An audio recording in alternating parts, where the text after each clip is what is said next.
Dulu saya biasa abang dengan $17 sehari boleh pakai X70. Tapi kena buat tiap-tiap hari. Kalau hang dah kuasai boleh buat tiap-tiap hari, insya-Allah taala boleh buat setahun, tiap-tiap hari boleh buat. Kita tahu macam mana nak buat. Ambil duit daripada market, betul tak? Dah boleh buat $17 sehari. Buat naik sikit, boleh buat $25 sehari. Boleh angkat ni pula. Ni $25 sehari, boleh. Insya-Allah.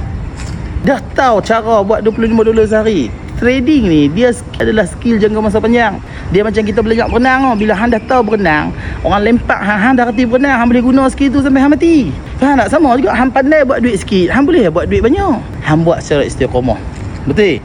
Ni $25. Hang boleh buat $25. Nak naik sikit, buat $50 sehari. Betul tak? Gabung-gabung semua ada dalam $100 sehari. Boleh buat $100 sehari. Guna data, guna AI. Jangan modal pun $100. Allahu Akbar. Hang nak $100, modal $1000. Guna data, guna AI. Tengok, relax. Tenang. Sehari bukan nak ambil sampai 1000 pip. Tak.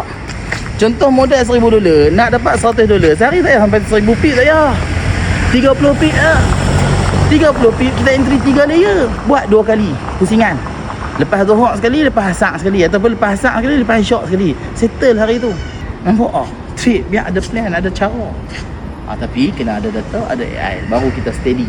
Nampak tak? Hari ni bercakap tak ada niat saya nak tunjuk kereta apa saya pakai, rumah apa saya duduk, duit banyak mana. Cumanya bercakap atas dasar bukti dan pengalaman. Ni pengalaman kita, cara ambil duit daripada market sikit. Tak ada kita hari ni pergi buat beli Lamborghini ke, tak ada lagi. Benda tu Allah Ta'ala tak izin lagi. Tapi untuk nak ambil duit sikit-sikit, make pip, keep pip and repeat, cara dia dah ada. Guna data, guna AI.